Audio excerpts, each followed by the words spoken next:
Welcome to the Pink Hard Hat Podcast, your go-to source for all things business, feminine leadership, and work-life balance. Your host, Tamara Chase, roofing contractor, CEO of Chase Roofing, entrepreneur queen, and part-time mermaid is here to help build your business owner's toolkit. So put on your pink hard hat and let's dive in.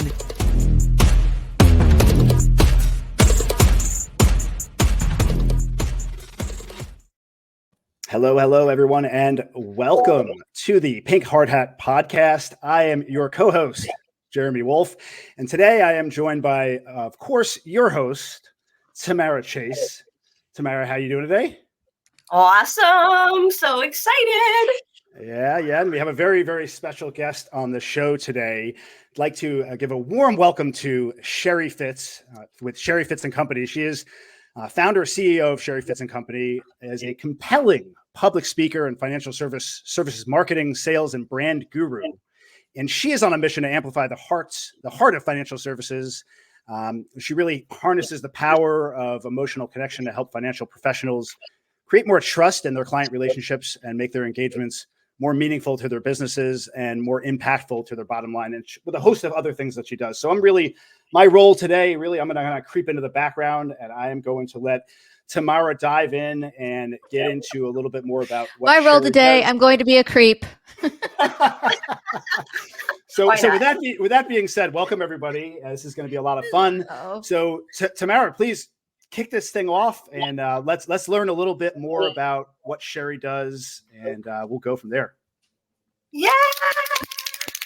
Yay. Oh, golly, I don't have anything fancy like that. Here, Sheri. Very excited. You're my first official guest on this platform, so you get the honors. Well, I love the opening. I love that. That's so inspiring. I'm going to copy it. Every time I hear it, I'm like, wow, who's that? That's so good. So good. So I am super excited to have you on as a guest today. And I know you outside of this arena. So I know you are the real deal. I have not only studied with you, but I have learned with you. And I am definitely in awe of the many, many magical talents you have. And I'm super excited that you're here to share with our audience some of your magic. So I have a couple things. I know that you are a big marketing guru, and I've been seeing you speak everywhere, and I have been to your classes, so I know what a creator you are. And today I wanted to ask you, who is your ideal person that you just love working with? Who are you attracting right now in Sheri world to come in your bubble with you? So, I've been in the world of financial services for 30 years, and my audience varies from financial advisors to business owners to people who actually work for financial services companies. And I think the common denominator that I've come to realize is it's really people who have a growth mindset, who are excited about learning, who are excited about taking action, who are ready to make a few mistakes along the way, and have a quirky bent to themselves. Like I love your part-time mermaid tagline for sure. And I always talk about that I'm here for the misfits, change agents, disruptors, and loud salespeople. So yeah, so the outsiders, the misfits, the people who see something more. Yeah. I love it.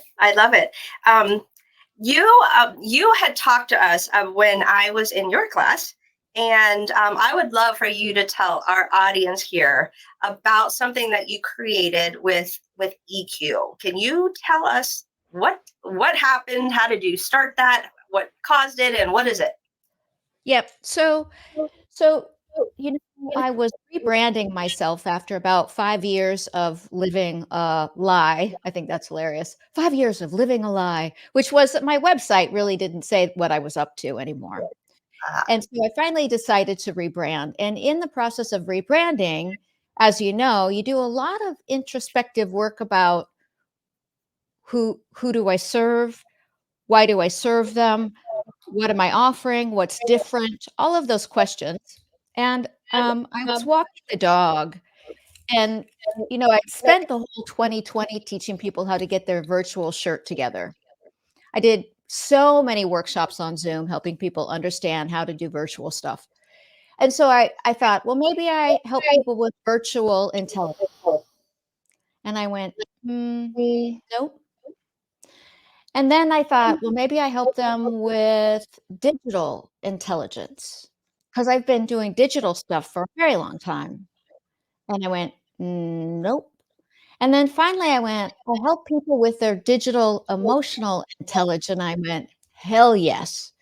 So as I started to really create the program, digital EQ is the intersection of digital influence and emotional intelligence.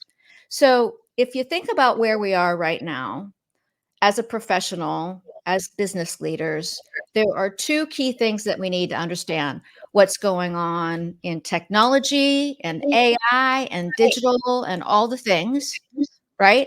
And really be aware of how to use those tools for our business and to get the word out and all that kind of stuff. And then the other side of it is our humanity, our emotional intelligence. So digital EQ is really the combination of those two things. And I think it's a skill set that every business leader must have. Yes, I agree. Yeah. And so do you, is this part of your consultant package that you offer or support with, or is it something more that you're teaching on and speaking? Like how do you serve the world with this beautiful concept of merging these ideas? Well, what it really did at first was really gave a purpose to the Chinese menu of all the things that I speak about. Because I talk about emotional intelligence and branding and messaging and storytelling and all that almost softer side of sales and marketing. And then I talk about newsletters and social media and, podcasting and all of the more technical side. So at first, what it did was provide a really nice kind of umbrella for me to tell that particular story. And as I've gotten deeper into it, and frankly, with really the prevalence of AI, I've started to do just specific workshops on digital EQ. So having people understand that it truly is a skill set and a competence, and what are the components of it. So it's been a way for me to kind of, um, you know, begin to kind of help people look at the world perhaps as if it's not you need to know this or this. It's like you need to know this and this, and how I can help them. So speaking of AI, how do you advise? So a lot of our listeners are going to be business owners. So how do you have any advice for them with AI? I know everyone has their opinions with it, but it's here, and do you have any tidbits on how people can sort of get involved with, besides maybe Chat GBT or something? Like what would you advise business owners how to accept and embrace AI? Well, in 2006, I started teaching people how to use LinkedIn. And one of the things that I said was, listen, as a business owner, there are two kind of hats that you need to wear. One as somebody who perhaps might use this, but the second one is creating rules and guidelines for your teams. So, when I think about the functionality of AI and some of the ways that it can really help businesses, I also begin to think about being super clear with your organization. What are the boundaries of the sandbox that they can play in? Because there's a big concern about cybersecurity and personal, information and a variety of other things. So probably the first thing I would do as a business owner is start to work with some folks who have got clarity around um, those risks, such that you can kind of get I know this is crazy, especially coming from me, some kind of HR policy in place to, get clear about what your folks can and can't do. And then I would almost start to do, in the tech world, there's something called a hackathon where you get together and you do something really fast and furious for a couple of days and then it's done. I would almost start to think about your business and how you could maybe perhaps once a quarter do some kind of hackathon internally where you all share best practices about how you're using AI, how has it helped your productivity, how has it helped kind of your marketing, all of those kind of things. I use AI every day. And it really has streamlined a lot of my marketing. It's allowed me to write with abandon because I don't have to worry about editing. I've got an editor that I work, side by side with when I'm done writing, and it's fantastic for sure. So when you're writing, you love to use all of the, put it in a certain tone and have it. Well, what I usually do, look at this, for the people on video, I've got all of my blinds on remote control. So when the sun starts to get into my face, I just move my blind down and all fancy. What I do, since I've been writing, I've had my business for about 10 years. And I remember the first blog post I wrote, and it was so hard and so challenging. I was like, ah. But what I did hire immediately was I hired an editor and a copywriter so that it would allow me to not have to worry about where to put that semicolon. Right. And so now I've got that writing muscle and that voice developed for 10 years of writing, and I wrote a book and that kind of stuff. So what I usually do is I have a concept. I've got a concept going on right now. It's going to be the solstice in a couple of days. And, I've got this concept of that, we view the dark as perhaps something less desirable when compared with the light. And I want people to know that there's both, and some kind of holiday greeting from myself, right? So I'm going to start writing that kind of stuff. I found a beautiful quote by Brene Brown. I'll sketch out most of that, and then I will put it into Chat GPT and give some prompts around how to edit it, how to maintain my voice, and really finalize it from there, as opposed to trying to ask Chat GPT for an idea. Because I think that people, bottom line, people pay me for my ideas and my creativity. And so I want to stay as true to that as possible. Exactly. So have you found any issues with Google giving you, saying that this is ChatGPT content, not Sheri content? Do you find that? I have not run into that yet. I'm not a big fan of Bard. Even with Gemini, it does not have the conversational tone that I would prefer. I've been using ChatGPT since, it came out. And before that, I was using another platform that I still use on the regular, which is called Jasper.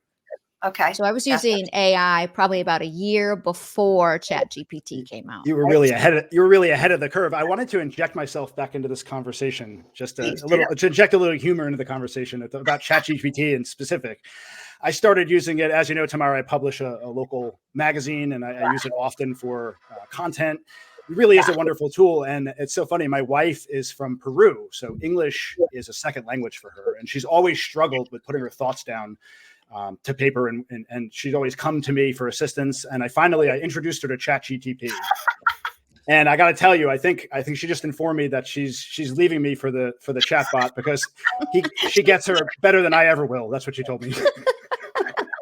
So that's what I'm saying. So anybody who's listening out there that doesn't take advantage of this technology for whatever reason, please do, because it is a phenomenal tool. The only fear that I have surrounding the AI and ChatGPT in specific for writing is it makes me a little bit lazy when it comes to writing because it's so easy to use. So definitely have to do what Sheri says and put your structure in there. Otherwise, it's just it feels a little shell-like. There's two tips that I have. So as you're doing your prompts, and I don't know if you know about these, but one of the prompts is I say to ChatGPT, ask me a question one at a time about this subject so that you get a thorough idea of my understanding, my perspective, my thoughts around it before writing an outline. So that ask me a question one at a time, that's like so good, because essentially it really gets your thoughts out. It's like you're being interviewed.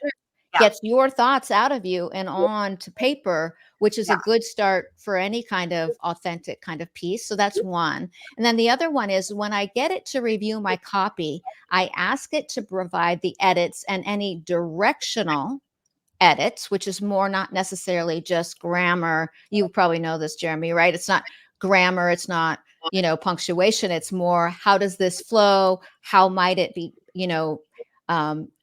how might it be structured better? That kind of thing. A little bit deeper editing comments. I ask it for those type of edits in a checklist format so that I can review them one at a time and not necessarily have it rewrite the whole thing, because that's not what I want. Yeah. So those are 2 tips.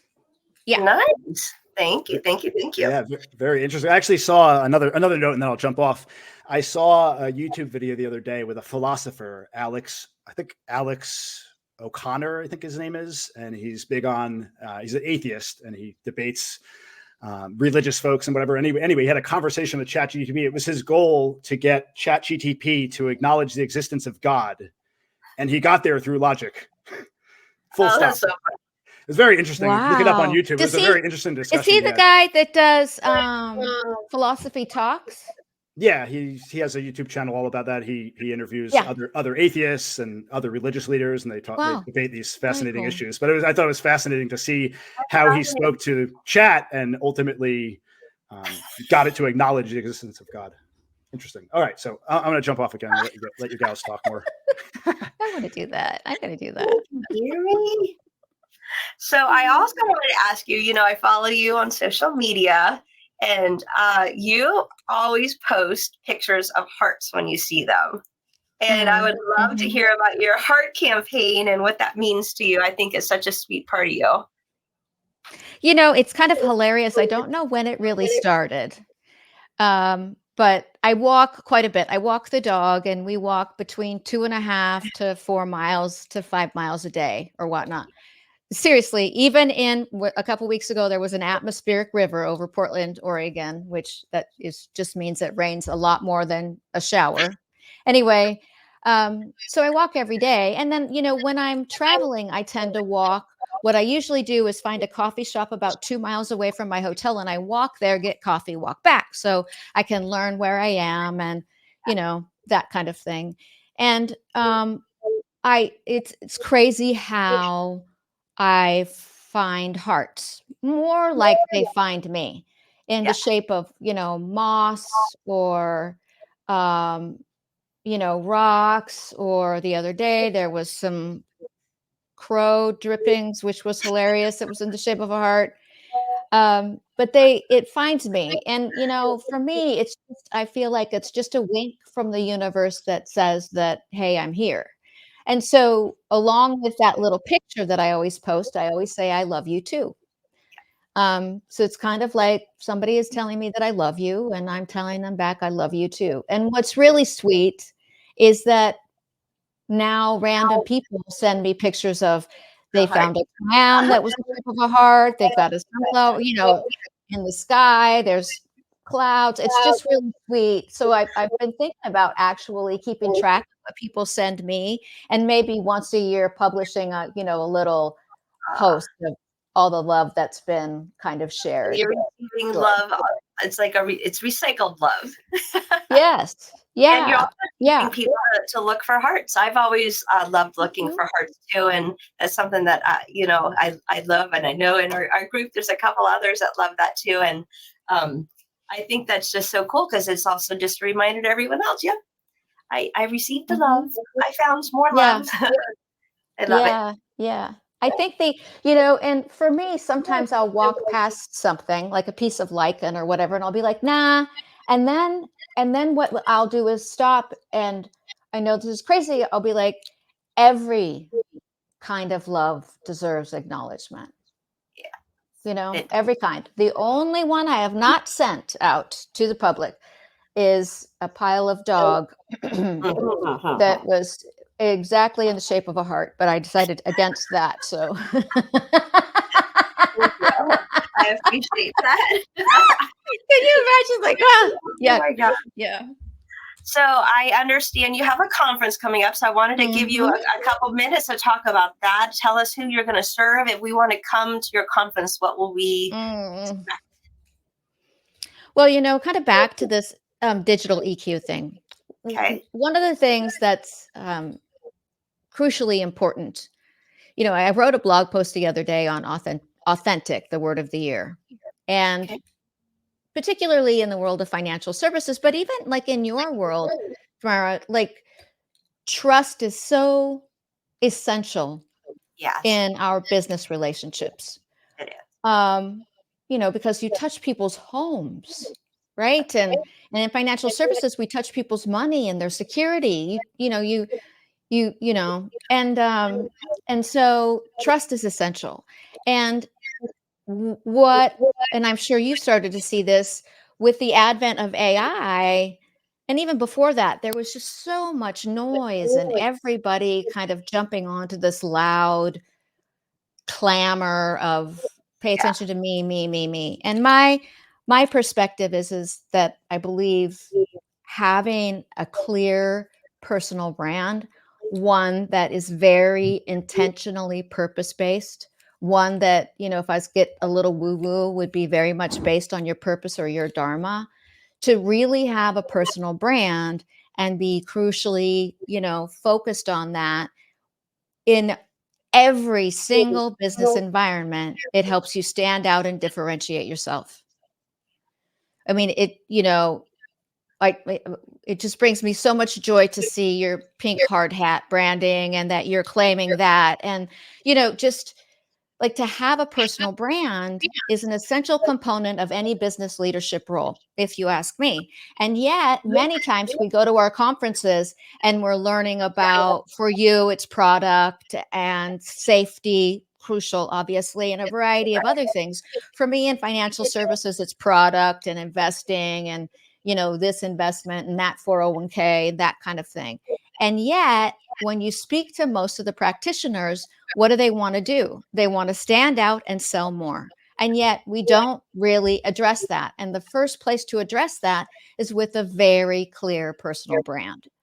And so my conference is called Sway Live, and it's focused 100% on all the components of personal branding.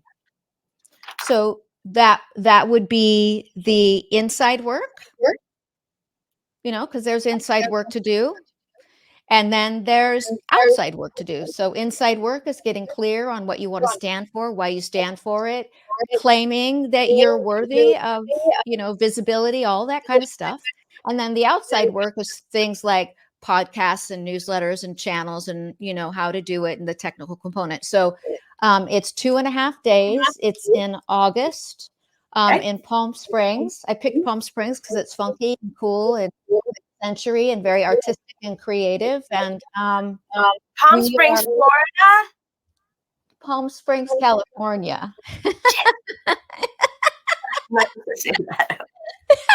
The other one. Yeah. That reminds me of being a kid who lived in Hollywood, and they're like, Hollywood. When I was little, I didn't know Hollywood's Hollywood. It's like where we live. I would travel, go Hollywood, California, or Hollywood, Florida. I'm like, what's this California stuff? Exactly. What the heck? It's the original. Palm Springs, California. Yeah. Okay. So, and this year I am amplifying it even more. We're going to have 100 people there. So nice. I'm excited. Yeah. I'm so excited. I may have to pop over. Oh, I would love to see you there. My hair is just like perfect there. There's no humidity. You're part of the, you're part of the Sway Collective, which is the group of folks that helped launch this. And so it's just taking some of the things that we've learned in the Sway Collective, right? And amplifying it even more, and then like concentrated, for 2.5 days. So I'm excited. Yeah. I love it. I would love to know, how can we reach you after this is over? How do we get a hold of you? If there's anyone out there who's wanting to, they hear this and they want to join your conference or get a hold of you about any of this other stuff we've talked about, how do we find you? The best way is you can go to my website, which is sherifitz.com. Okay. Easy, Sheri, right? And then you can find me. I'm most active on social on LinkedIn, for sure. I'm a LinkedIn geek. And then all my hearts are on Instagram. So Sheri Fitz, Sheri Fitz, Sheri Fitz everywhere. Yep. Love it. Love it. Yeah. Love it. We will, of course, link in the description to all of your contact information. Sheri, I must say, even though I really was kind of on the outside looking in for most of this conversation, I am really glad, Tamara, that you invited Sheri on the show. I love what you're doing, Sheri. I think it's really fantastic. A lot of what I do here hyper locally is geared on local branding, and a lot of what you said resonated with me, and I'm definitely going to connect with you through LinkedIn and look to learn more about your vision and what you guys are doing moving forward, because I really do like it. We appreciate you coming on. Thank you. And it's so fun to see your smiling face, and I miss you. Yeah. Thank you. I miss you. I love you. I love you too. Yay. Thanks, you guys. And have a wonderful holiday if I don't see you ladies before then. And to our listeners, thank you so much for tuning in. Everyone take care, and we will see you next time. Woo-hoo.